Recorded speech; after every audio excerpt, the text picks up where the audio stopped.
Hi, in this video I'm going to go over how you can rethread your buckles if they happen to be twisted.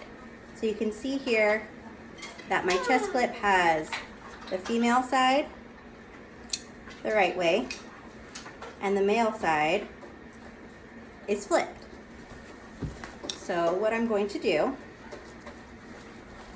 is I'm going to make a loop through the webbing in the buckle. Then I'm going to go ahead and fold over this webbing and feed it through the buckle. You see how it's feeding through? Let's see if I turn a little bit. You see how it's feeding through twisted? So that I can completely flip this webbing over. And now the loop is twisted too. You see that?